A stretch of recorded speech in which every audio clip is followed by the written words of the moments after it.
Hi friends, வணக்கம். So இன்னைக்கு நம்ம எதை பற்றி பார்க்க போகிறோம் அப்படின்னா ஒரு எலக்ட்ரிக்கல் அப்ளையன்ஸ் உடைய ஆம்ஸ் இருக்கு. ஆம்ஸ் இருந்தது அப்படின்னா அதுலேருந்து எப்படி கிலோவாட் கண்டுபிடிக்கிறது, சப்போஸ் வந்து கிலோவாட் கொடுத்துருக்காங்க அதுலேருந்து எப்படி ஆம்ஸ் கண்டுபிடிக்கிறது, அதை பற்றி தான் அந்த வீடியோ. ஸோ நீங்கள் கேட்கலாம், ஏன் வந்து நான் வந்து இதெல்லாம் கண்டுபிடிக்கணும்? ஆக்சுவலாக வந்து ஒரு எலக்ட்ரிக்கல் அப்ளையன்ஸ் எந்த ஒரு எலக்ட்ரிக்கல் டிவைஸ் எடுத்தாலும் சரி, இல்லை எந்த ஒரு மோட்டர் எடுத்தாலும் சரி, எந்த ஒரு பம்ப் எடுத்தாலும் சரி, அதில் எவ்வளோ கன்சப்ஷன் ஆகுது, எவ்வளோ ஆம்ஸ் எடுக்கும், எவ்வளோ வாட் எடுக்கும், எவ்வளோ பர்ஃபெக்ட் எல்லாமே அதில் போட்டிருக்குமே. ஸோ எதுக்கு நான் அதை கண்டுபிடிக்கணும் அப்படின்னா, அஃப்கோர்ஸ் இப்போ நீங்கள் ஒரு புது மெட்டீரியல் வந்து வாங்குறீங்க, மார்க்கெட்லேருந்து வாங்குறீங்கன்னா, ஸோ அந்த லேபிள் வந்து பார்த்தீங்கன்னா ஒரு 1 இயர் இருக்கும், 2 இயர் இருக்கும். ஸோ அதுக்கப்புறம் என்ன ஆகும் அப்படின்னா, ஆட்டோமேட்டிக்காக அந்த லேபிள் வந்து பீல் ஆஃப் ஆகிடும். ஸோ உங்களுக்கு அந்த லேபிள் இல்லாமல் போயிடும். ஸோ இன்னும் இன்ஃபேக்ட் ஒரு இண்டஸ்ட்ரியல் எடுத்துக்கோங்க. இண்டஸ்ட்ரியல் வந்து பார்த்தீங்கன்னா மோட்டார் யூஸ் பண்ணுவாங்க. அந்த மோட்டார் வந்து பார்த்தீங்க அப்படின்னா அதில் நேம் பிளேட் டீடைல்ஸ் வந்து அழகாக வந்து ஒரு ஸ்க்ரூ போட்டு அழகாக போட்டு வச்சிருப்பாங்க, லேபிள் மாதிரி ஒட்டியிருப்பாங்க. ஸோ இருந்தாலும் அது வந்து ஒரு ஓவர் த பீரியட் வந்து அது கரோட் ஆகி அதில் இருக்கிற வேல்யூஸே தெரியாத மாதிரி ஆகிடும். ஸோ அந்த மாதிரி சுச்சுவேஷன்ல இருந்தது அப்படின்னா, அப்போ வந்து உங்கள்கிட்ட கேட்குறாங்க இது எவ்வளோ வாட்ஸ் எடுக்கும், எவ்வளோ ஆம்ஸ் எடுக்கும் அப்படின்னு சொல்லி கேட்டாங்க அப்படின்னா நீங்கள் என்ன பண்ணுவீங்க? ஸோ எப்படி வந்து நீங்கள் அதை கால்குலேட் பண்ணுவீங்க? ஸோ நிறைய பேருக்கு தெரியும், ஒரு சில பேருக்கு தெரியாது. ஸோ தெரியாதவங்களுக்கு இந்த வீடியோ, ஸோ இந்த வீடியோ ஸ்கிப் பண்ணாமல் பாருங்க. ஸோ இப்போ என்ன அப்படின்னா, இப்போ வந்து ஒரு சிங்கிள் ஃபேஸ் மோட்டார் எடுத்துக்கோங்க. அதுக்கு வந்து எவ்வளவு கிலோவாட் எவ்வளவு கிலோவாட் எடுக்கும், எவ்வளவு பவர் எடுக்கும் அப்படின்னு சொல்லி கேட்டாங்கன்னா, ஒன்றும் இல்லை, ஒரு கிளாமீட்டர் எடுத்துக்கோங்க.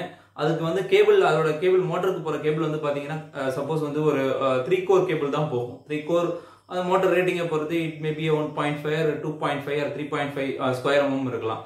சரிங்களா? ஸோ அப்படி இருக்கும்போது என்ன அர்த்தம் அப்படின்னா, அதில் போகிற 3 கேபிளில் 3 ஒயரில் ஒரு ஒயர் வந்து பார்த்தீங்கன்னா ஃபேஸ், இன்னொரு ஒயர் நியூட்ரல், அனதர் ஒன்று வந்து பார்த்தீங்கன்னா எர்த். சரிங்களா?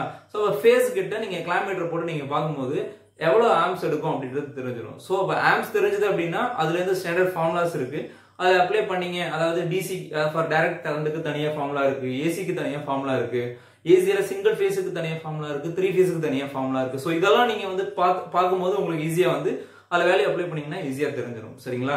ஸோ என்னதான் நம்ம வந்து ஸ்டாண்டர்ட் ஃபார்முலா தெரிஞ்சாலும் இந்த கிலோமீட்டர் அதெல்லாம் நம்ம அந்த டைம்ல பிளாங்கா இருக்கும் யாராவது ஒருத்தவங்க கேட்கும் போது. ஸோ இந்த வீடியோ உங்களுக்கு ஹெல்ப்ஃபுல்லா இருக்கும்னு நினைக்கிறேன். ஸோ வாங்க எப்படி கண்டுபிடிக்கிறதுன்றத ஒரு சின்ன எக்ஸாம்பிளோட சொல்றேன். ஸோ ஃபார் டிசி கரண்ட் அப்படின்ற போது பாத்தீங்க அப்படின்னா power P is equal to V into I, அதாவது வோல்டேஜ் இன்டு கரண்ட் அப்படின்றது தான் பவர் ஃபார் டைரக்ட் கரண்ட் பொறுத்த வரைக்கும். சரிங்களா? ஃபார் ஏசில சிங்கிள் ஃபேஸ் அப்படின்னும் போது power equal to V into I into power factor. Power ஃபேக்டர்ன்றது சம்டைம்ஸ் சில பேர் cos phi அப்படின்னு சொல்லுவாங்க. ஸோ இதுல பவர் ஃபேக்டர் அப்படின்னும் போது வந்து பாத்தீங்கன்னா பொதுவாக ஜெனரலா வந்து பவர் ஃபேக்டர் வந்து 0.8 to 1 குள்ள இருக்கும்.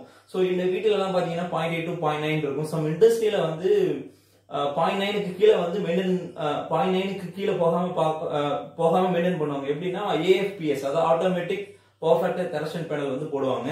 ஸோ ஏன் அப்படின்னா லேகிங்ல போயிடுச்சுன்னா டிஎன்இபில இருந்து வந்து உங்களுக்கு ஐ மீன் அந்த பெனால்டிஸ் போடுவாங்க. ஸோ அந்த பெனால்டிஸ் அவாய்ட் பண்ணதான் அந்த AFPS.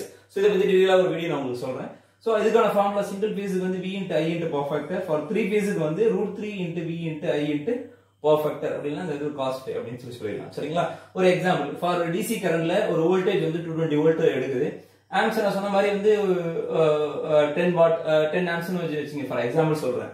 ஸோ அப்போ power P into V into I, V வந்து எவ்வளவு 220 வோல்ட், I வந்து 10 ஆம்ஸ். ஸோ ரெண்டுத்தையும் மல்டிப்ளிகேஷன் பண்ணீங்கன்னா உங்களுக்கு 220 வாட்னு வருது. ஸோ வாட்ல இருக்கு, எனக்கு வந்து பவர் வந்து கிலோ வாட்ல வேணும் அப்படின்னும் போது divided by 1000. So divided by 1000 போட்டீங்கன்னா 1 2 3 பாயிண்ட் வந்து புள்ளி வச்சு 2.2 கிலோ வாட் அப்படின்னு சொல்லி வரும். சரிங்களா? ஃபார் சிங்கிள் ஃபேஸுக்கு ஃபார் எக்ஸாம்பிள் வோல்டேஜ் வந்து 230, கரண்ட் 10 ஆம்ஸ், பவர் ஃபேக்டர் 0.9. சரிங்களா? ஸோ அதே value V into I into power factor values apply பண்றேன். ஸோ எல்லாம் மல்டிப்ளிகேஷன் பண்ணும்போது 2070 வருது. ஸோ அதே மாதிரி உங்களுக்கு எனக்கு வந்து கிலோவாட் வேணும், டிவைட் பை 1000 போடுறேன். ஸோ அப்போ 2.07 கிலோவாட் வருது ஃபார் சிங்கிள் ஃபேஸ். ஸோ 3 ஃபேஸுக்கு இதே வேல்யூ நான் எடுத்துக்கிறேன். ஸோ பட் 3 ஃபேஸ்ல உங்களுக்கு √3 வரும். √3 வேல்யூ உங்களுக்கு தெரியும் 1.732. சரிங்களா? 1.732 into 230 into 10 into 0.9. ஸோ இந்த வேல்யூ எல்லாம் நீங்க மல்டிப்ளிகேஷன் பண்ணீங்கன்னா உங்களுக்கு வாட்ல வரும் வேல்யூ. ஸோ டிவைட் பை கிலோவாட்ல வேணும் அப்படிங்கும்போது டிவைட் பை 1000. So 3.58 kilowatt. சரிங்களா? ஃபார் சிங்கிள் ஃபேஸுக்கு என்ன ஃபார்முலா, 3 ஃபேஸுக்கு என்ன ஃபார்முலா, அண்ட் டைரக்ட் கரண்ட்டுக்கு என்ன ஃபார்முலா. சரிங்களா? இது வந்து ஆம்ஸ்ல இருந்து உங்களுக்கு வாட்டேஜுக்கு. ஸோ மேபி உங்களுக்கு வாட் தெரியும், சம்டைம்ஸ் திடீர்னு ஆம்ஸ் கேட்கறாங்க எவ்வளவு ரேட்டிங், ஸோ கிலோமீட்டர் இல்லை அப்படின்னும் போது நீங்க நேம் பிளேட் டீடைல்ஸை வச்சு நீங்க சொல்லலாம். ஸோ அதே தான் power P into V, power P is equal to V into I, அதாவது power is equal to V into I னா எனக்கு ஆம்ஸ் வேணும், ஆம்ஸ் மட்டும் நான் இங்க வச்சுக்கிறேன். ஸோ பவர் இங்க இருக்கும். ஸோ வோல்டேஜ் இங்க டிவைடட் பை இங்க இப்படி போயிடும். So I is equal to P by V. I is equal to for DC. Single phase ஏசிக்கு அதே தான். P is equal to V into I into power factor. எனக்கு கரண்ட் தான் வேணும். ஸோ கரண்ட் இங்க வச்சுக்கிறேன். So power divided by V into power factor. Okay.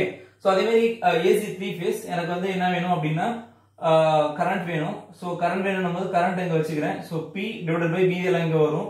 So ஈக்குவல்ட்டுக்கு இந்த பக்கம் இப்படி போகும்போது டிவைடர்ல வந்துடும் எல்லாமே. சரிங்களா? இது இங்க இருக்கிற டிவைடர்ல இருக்கிறது அந்த பக்கம் ஈக்குவல் போகும்போது மல்டிபிகேஷன் போயிடும். ஸோ இதெல்லாம் ஜெனரல் மேக்ஸ். சரிங்களா? ஸோ அப்ப I is equal to P divided by √3 into V into power factor. சரிங்களா? ஸோ இப்போ இந்த வீடியோ மூலமா உங்களுக்கு என்ன அப்படின்னா ஈவன் ஆம்ஸ் தெரிஞ்சதுன்னா ஆம்ஸ்ல இருந்து வாட்டுக்கு போயிடலாம். ஐ மீன் பவருக்கு போயிடலாம்.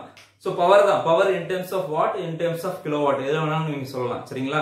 ஸோ அதே மாதிரி உங்களுக்கு வாட்டோ இல்லை கிலோவாட்டோ தெரிஞ்சதுன்னா அதுல இருந்து ஆம்ஸ் போய்க்கலாம். ஆம்ஸ்ல இருந்து கிலோவாட்டும் வந்துக்கலாம். சரிங்களா? ஸோ இந்த வீடியோ டெஃபினட்டா உங்களுக்கு ஒரு சின்ன ஹெல்ப்ஃபுல்லா இருக்கும்னு நினைக்கிறேன். நிறைய பேருக்கு பேசிக்ஸ் அது நிறைய பேருக்கு தெரிஞ்சிருக்கும்.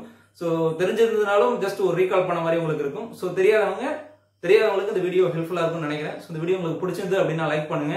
ஸோ இதே மாதிரி உங்க ஃப்ரெண்டுகளுக்கும் வந்து இந்த வீடியோ வந்து ஹெல்ப்ஃபுல்லா இருக்கும்னு நினைச்சீங்க அப்படின்னா அவங்களுக்கு ஷேர் பண்ணுங்க. ஏதாவது உங்களுக்கு டவுட் இருந்ததுன்னா கமெண்ட் பாக்ஸ்ல கமெண்ட் பண்ணுங்க. தேங்க்யூ ஃபார் வாட்சிங் my channel and keep supporting. Thank you. By.